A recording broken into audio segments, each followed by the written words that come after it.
So good morning students. आज हम start कर रहे हैं एक नया topic, continuity of function at a point. और इसके लिए प्री रिक्विजिट है कि हमें जो लिमिट्स हैं, लिमिट्स आने चाहिए। जो लिमिट्स हमने कब पढ़े थे, लिमिट्स हम क्लास 11th में पढ़ चुके हैं। फॉर्मूले याद होने चाहिए उसके, और जो रेफरेंसेस आएंगे वो रेफरेंस हम इसमें लेते हुए जाएंगे। तो अगर थोड़ा सा भी आइडिया है लिमिट्स का तो डेफिनेटली कंटिन्यूटी बहुत ईजी, ठीक है। अगर हमें लिमिट अच्छे से आता है तो कंटिन्यूटी में देयर इज़ नथिंग, कुछ है नहीं ऐसा कि आप कंटिन्यूटी नहीं आ पाए। तो पहली बात तो हम यहाँ पे एक फॉर्मल डेफिनेशन की बात कर लेते हैं, या एग्जाम्पल ले लेते हैं। लेट अस से एग्जाम्पल से स्टार्ट करते हैं, फिर हम चीज़ों को डिफाइन करेंगे। तो हमने एक एग्जाम्पल लिया। फॉर एग्जाम्पल मैंने कहा कि फंक्शन है एफ एक्स, और हमने कहा फंक्शन है f x is equal to 1/x minus let us say x minus 2। तो ये जो फंक्शन है, अच्छा हम इसमें फंक्शन की अगर हम बात करेंगे तो फंक्शन में we are having a domain also, एक होता है डोमेन, ठीक है। और फंक्शन का एक होता है रेंज, वो हम सब कुछ पढ़ चुके हैं अभी, रिलेशंस एंड फंक्शंस हमने देखा था।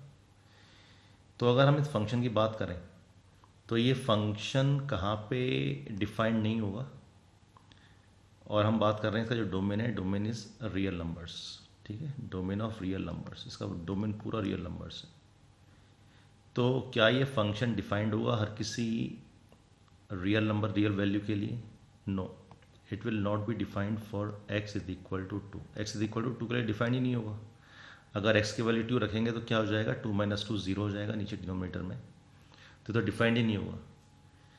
तो जब ये डिफाइंड नहीं होगा तो कंटिन्यूस नहीं हो पाएगा, it will not B continuous.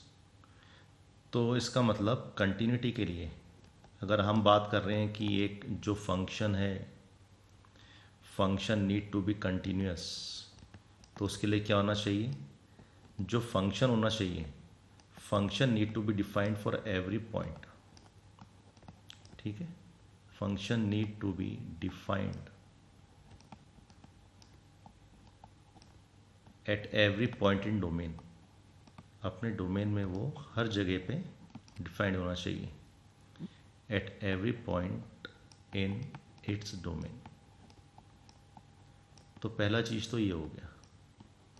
तो अगर फंक्शन कहीं पे भी हमारा क्या हो रहा है, डिफाइंड नहीं है, तो इसका मतलब वो फंक्शन कंटिन्यूस नहीं हो सकता। तो अब इसका फॉर्मल डेफिनेशन देख लेते हैं। तो फॉर्मल डेफिनेशन लिख लेते हैं यहाँ पे, a function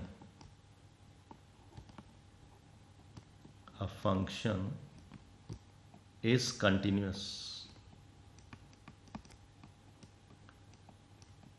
continuous when for every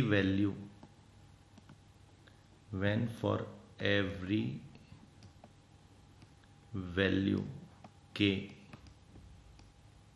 in its domain, इसके डोमेन में हर किसी वैल्यू के लिए, in its domain fk is defined, fk define होना चाहिए,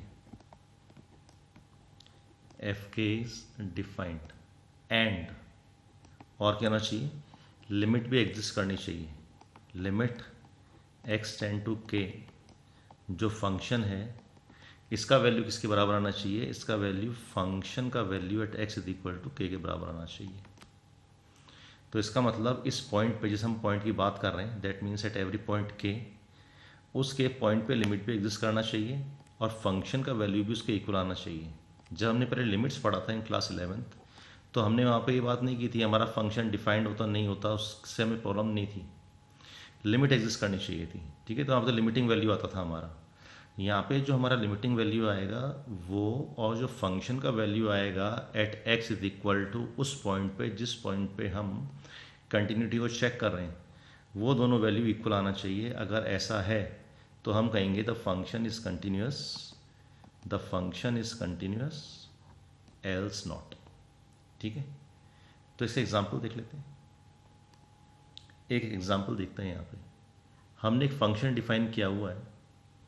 सो एग्जाम्पल ले लिया, एग्जाम्पल 2। हमने कहा F x is equal to let us say x square minus 4 upon x minus 2, ठीक है, और x बिलोंग टू किसको कर रहा है, रियल नंबर को कर रहा है। तो अगर हम इसको ड्रॉ करें इस कर्व को, तो ये ड्रॉ हो जाएगा क्या, ये x इज इक्वल टू 2 पे तो ये कंटिन्यूस होगा नहीं, हम यहाँ पे दिखाई दे रहा है हमको, ठीक है। तो मुझे अगर लिमिट निकालना है इसका, मुझे लिमिट निकालूँ मैं इसका, लिमिट x टेंड टू कहाँ पे, x tend to 2, x is very near to 2, मैं इसका लिमिट निकालता हूँ एफ एक्स, राइट। तो इसका लिमिट आ जाएगा क्या, x टेंड टू 2 पे, चेक कर लेते हैं।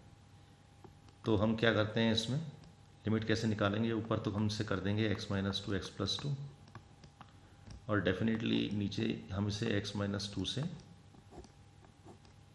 कैंसिल कर सकते हैं। तो ये आ गया हमारे पास x प्लस 2, एक्स प्लस 2 का मतलब ये हो गया, लिमिट तो आ गया इसका 4, ठीक है। तो लिमिट तो एग्जिस्ट कर रहा है, इस फंक्शन का value at x is equal to 2 क्या आएगा, ये तो डिफाइंड ही नहीं है ना। ऊपर आ गया हमारे पास 0 और नीचे भी आ गया 0, तो ये तो डिफाइंड ही नहीं है, नॉट डिफाइंड। कहाँ पे डिफाइंड नहीं है, x इज इक्वल टू 2 पे डिफाइंड नहीं है, ठीक। तो अब क्या करें, हम इसका डोमेन चेंज करके देख लेते हैं। अच्छा, चेंज डोमेन, अगर मैं इसका चेंज करता हूँ डोमेन, मैंने अब डोमेन क्या कर दिया, अब डोमेन मेरा हो गया late us say x lesser than 2, मैंने अब डोमेन चेंज कर दिया। तो जब मैंने डोमेन को चेंज किया, तो जो ये फंक्शन था हमारा f x is equal to x square minus 4 upon x minus 2, अब क्या होगा, अभी कंटिन्यूस हो जाएगा, नाउ कंटिन्यूस। कहाँ कंटिन्यूस हो जाएगा, at x lesser than 2, that means अब हमने डोमेन तो चेंज कर दिया। अगर हम बात करें डोमेन की, तो 0 यहाँ पे है, we are having 1 over here, we are having 2 over here. अब 2 हमने इंक्लूड किया नहीं है, तो इसके नीचे जो भी वैल्यूज़ हैं उनके लिए हमारा ये जो फंक्शन होगा वो डिफाइन हो जाएगा, हमने डोमेन को चेंज किया, ठीक है। So now it will be continuous. तो पहले तो ये कंटिन्यूस था नहीं, क्योंकि ये फंक्शन 2 पे डिफाइंड था नहीं, और तो हमने इसका डोमेन चेंज किया, और डोमेन चेंज करके हमें ये फंक्शन कंटिन्यूस मिल गया, ठीक है। अभी हम कंसेप्ट बिल्ड कर रहे हैं, एक और क्वेश्चन देख लेते हैं। लेट अस से एग्जांपल 3, अब हमने एक फंक्शन लिया, लेट अस से फंक्शन है हमारे पास gx, और मैं कह रहा हूँ इस फंक्शन का वैल्यू है लेट अस से 3, अगर x lesser than equal to 1 है, और इस फंक्शन का वैल्यू है x अगर x ग्रेटर देन 1 है, ठीक है। तो अब देखें इस फंक्शन को, तो इस फंक्शन को अगर मैं ट्रेस करूं, कंटिन्यूटी के लिए हम चेक कर रहे हैं, अगर मैं इस फंक्शन को ट्रेस करता हूं, तो x की वैल्यू अगर 1 से कम है, ये 1 आ गया, ये 2 आ गया, ये 3 आ गया, ये -1 -2, यहाँ पे y is equal to 1, y is equal to 2, y is equal to 3 and so on. तो x is lesser and equal to 1, y की वैल्यू क्या हो रही है, y की वैल्यू 3 हो रही है, मतलब कि x अगर हम इक्वल टू 1 है, तो इसका मतलब यहाँ पे हमारे पास बबल आएगा, x इज इक्वल टू 1 पे भी y का वैल्यू 3 आएगा, और x इज इक्वल टू 1 से नीचे जो भी वैल्यू होंगी x की, तो उस पर तो हमारा ये ग्राफ ऐसे आ गया, और x ग्रेटर देन 1 पे इसका वैल्यू x आ गया, ठीक है। तो x ग्रेटर देन 1, तो 1 से थोड़ा सा इधर इसका वैल्यू क्या आ गया, फंक्शन का वैल्यू x के बराबर ही आ गया। तो दैट मीन्स ये हमारे पास एक लीनियर कर्व बनेगा ऐसा, ठीक है ना। 2 पे 2 आ गया, 3 पे 3 आ गया, एंड सो ऑन। तो ये कर्व हो गया हमारे पास। तो अब अगर मैं इस कर्व को कलर कर दूं, तो ये कर्व है, हम जिस कर्व की बात कर रहे हैं, तो हमारा ये कर्व हो गया ये, और हमारे पास क्या हो गया, ये एम्प्टी सर्कल हो गया, और ये कर्व हो गया। अब क्या ये कर्व कंटिन्यूस है, नहीं, कर्व कंटिन्यूस तो है नहीं, because without lifting the pen मैं इस कर्व को पूरा ड्रॉ नहीं कर सकता। तो डेफिनेटली इट इज डिसकंटिन्यूस। ठीक है, डिसकंटिन्यूस है। अच्छा, ये फंक्शन डिफाइंड है क्या इसके डोमेन में? हाँ, फंक्शन तो डिफाइंड है। 1 तक हमने देख लिया कि 1 तक इसका वैल्यू क्या आ रहा है, 3 आ रहा है, और 1 से आगे इसका वैल्यू तो ये आ रहा है y is equal to x. तो although it is discontinuous, although क्या फंक्शन इज डिफाइंड। ठीक है, तो फंक्शन इज डिफाइंड होने से काम नहीं चलेगा। हमारे पास क्या होना चाहिए, फंक्शन तो डिफाइंड होना ही चाहिए, प्लस लिमिट भी एग्जिस्ट करनी चाहिए। लिमिट देख लेते हैं अब इसकी। तो अगर हम लेफ्ट हैंड लिमिट की बात करें तो हमारे पास क्या आ रहा है, ये 1 पे ब्रेक हो रहा है ना, तो 1 पे इसका देखते हैं वैल्यू। तो अगर मैं बोलूँ limit x tend to 1 from left hand side, x को मैं टेंड कराता हूँ 1 फ्रॉम लेफ्ट हैंड साइड। ठीक है, लेफ्ट से अगर मैं करा रहा हूँ इसको, तो इसका वैल्यू क्या आ जाएगा, इसका वैल्यू तो आ जाएगा 3। 1 को अप्रोच करा रहा हूँ फ्रॉम लेफ्ट हैंड साइड, तो हमारे पास इसका वैल्यू क्या आ रहा है 3। जो हमारा जो फंक्शन दिया हुआ है, ये g(x) दिया हुआ है, इसका वैल्यू आ गया 3। बट अगर मैं x को अप्रोच करा रहा हूँ from right hand side, from right hand side, तो ये तो 1 को अप्रोच कर रहा है। जो मेरा फंक्शन है ये कहाँ अप्रोच कर रहा है, 1 को अप्रोच कर रहा है। तो इसका मतलब LHL is not equal to RHL, therefore limit does not exist. ठीक है, लिमिट ये एग्जिस्ट नहीं कर रहा है। तो कंटिन्यूस होने के लिए क्या होना चाहिए, फंक्शन डिफाइन होना चाहिए, फर्स्ट कंडीशन। फंक्शन डिफाइन होना चाहिए, फर्स्ट कंडीशन हो गई। और सेकंड कंडीशन क्या हो गई, limit at x tend to k किसी भी फंक्शन के लिए एग्जिस्ट करनी चाहिए। ठीक है, एक और एग्जांपल देख लेते हैं। एक कर्व हमने पढ़ा हुआ है, एग्जांपल ले लिया लेटर से 3। हमने कर्व पढ़ा हुआ है fx is equal to mod x। तो ये देख लेते हैं क्या ये कर्व कंटिन्यूस है क्या। तो fx को हम डिफाइन कैसे करते हैं, fx को अगर हम इसे ब्रेक कर लें इसकी डेफिनेशन को, तो fx इज इक्वल टू हम कहते हैं x है अगर x greater and equal to 0 है, and fx is equal to minus x अगर x लेस देन 0 है। ठीक है, इसका कर्व तो सबको बनाना आता है। ये हमारा x एक्सिस है, दिस इज y एक्सिस, और हम इसे ट्रेस करते हैं तो हमारे पास क्या आता है, ये x is equal to y आ जाता है। x is equal to y, y is equal to x पे चल रहा है कर्व। ठीक, तो यहाँ पे तो ये आ गया y is equal to x, और यहाँ पे आ गया y is equal to minus x। तो अगर हम देखें ये जो फंक्शन है, इस फंक्शन को अगर मैं देखूं कि फंक्शन ये कंटिन्यूस है क्या, हाँ ये कंटिन्यूस है, I can draw this without lifting the pen. अच्छा, 0 पे चेक कर लेते हैं इसको। 0 पे तो अपनी ये डेफिनेशन चेंज कर रहा है। ठीक है, तो जहाँ पे डेफिनेशन चेंज कर रहा है, जहाँ पे ब्रेक होने के चांसेस है, डिसकंटिन्यूस होने के चांसेस हैं, वहीं पे चेक करते हैं। तो चेक कर लिया, फंक्शन का value at x is equal to 0 कितना आ रहा है, 0 आ रहा है, गिवन है तो। ठीक है, और लिमिट कितना आ रहा है, limit of this function at x is equal to 0, जो लिमिट आएगा लिमिट भी इसका 0 ही आएगा।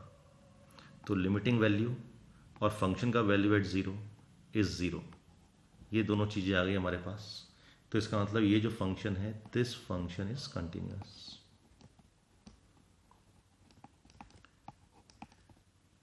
ठीक, एक क्वेश्चन और देखते हैं, एग्जाम्पल 4। तो एग्जाम्पल 4 हमने देख लिया, हमें एक फंक्शन दिया हुआ है fx is equal to x plus mod x minus 1। हमें चेक करना है कि ये फंक्शन कंटिन्यूस है क्या। ठीक है, अब हम क्या कर रहे हैं, अब हम क्वेश्चंस पे आ रहे हैं, अपने कंसेप्ट से हम क्वेश्चंस पे मूव कर रहे हैं कंटिन्यूटी चेक करने के लिए। तो हमें क्वेश्चन दिया हुआ है कि find the continuity of this function, कहाँ पे, at x is equal to 1। तो कंटिन्यूटी चेक करने के लिए क्या चीज़ें देखेंगे? एक तो हम लिमिट चेक करेंगे, क्या लिमिट एक्स टेंड टू कहाँ, हमें 1 पे चेक करना है, तो लिमिट जो आना चाहिए इस फंक्शन का at x is equal to 1, ये जो फंक्शन की वैल्यू है at x is equal to 1 उसके इक्वल आना चाहिए। अगर ऐसा है तो इट इज़ कंटिन्यूस। ठीक है, तो ये हमने क्लास 11th में भी किया था, लिमिट कैसे चेक करते हैं, तो उसको मैं आपको बता रहा हूँ कि how to write this question. Okay, तो पहले तो हम क्या करें, अगर लिमिट हमें निकालना है तो लिमिट निकालने के लिए तो हम पहले H L left hand limit निकालते हैं। तो ये सॉल्यूशन आ गया, हम एल एच एल निकाल रहे हैं, तो हमें लिख दिया limit x tend to 1 minus we are approaching 1 किधर से, फ्रॉम लेफ्ट हैंड साइड। फिर हम क्या करते थे, आपको याद होगा कि हमने एक वेरिएबल लिया था h that is very very near to this x, h tend to 0, और यहाँ पे फंक्शन का वैल्यू क्या आ गया 1 माइनस एच, हमें ये निकालना है, ये लेफ्ट हैंड लिमिट आएगी हमारी।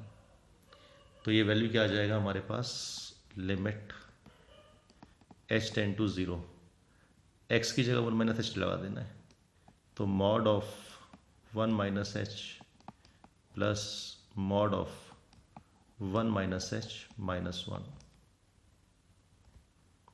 ठीक है, अब इससे h का वैल्यू 0 लगा देते हैं, तो ये आ जाएगा 1 प्लस 1 से 1 कैंसिल हुआ, माइनस एच का मॉड क्या आ जाएगा h, और h तो 0 को टेंड कर रहा है, तो ये वैल्यू आ गया 0, तो लेफ्ट हैंड लिमिट तो आ गया 0 हमारे पास। अब आर एच एल निकाल लेते हैं। आर एच एल निकालने के लिए अगेन लिमिट x को हम टेंड कर रहे हैं फ्रॉम राइट हैंड साइड, ये फंक्शन एफ एक्स लिखा हुआ है, फिर हम वेरिएबल को चेंज करते हैं, limit h tend to 0, function का वैल्यू कहाँ, एट 1 प्लस एच, ये कर लिया। ठीक, तो लिख लिया इस क्वेश्चन को दोबारा से, limit h tend to 0, x की जगह हमने लिख दिया 1 प्लस एच, प्लस x की जगह लिख दिया हमने 1 प्लस एच माइनस 1। ठीक, h टेंड टू 0 कर रहा है, तो यहाँ से तो आ गया 1, और यहाँ से आ गया हमारे पास 0, तो दैट इज इक्वल टू 1। तो हमारे पास sorry 1 plus 0 is equal to 1 आएगा, ये 1। ठीक है, रेक्टिफाइड। तो ये आ गया हमारे पास L H L is equal to R H L. अच्छा, फंक्शन का वैल्यू निकाल लेते हैं, F1 क्या आएगा, F1 आ जाएगा हमारे पास modulus of 1 plus modulus of 1 minus 1 is equal to, ये तो 0 हो गया, ये आ गया 1। देयरफॉर हमने देख लिया, क्या मालूम पड़ गया हमको, limit x tend to 1 F x is equal to function का value at x is equal to 1 is equal to 1, therefore continuous. ठीक है, तो किसी भी क्वेश्चन को हम ऐसे ही सॉल्व करने की कोशिश करेंगे। तो ये तो था हमारा इंट्रोडक्शन रिगार्डिंग दिस कंटिन्यूटी। अब हम जो हमारे क्वेश्चंस हैं बुक में, वो हम नेक्स्ट वीडियो में शेयर करेंगे। Thank you very much.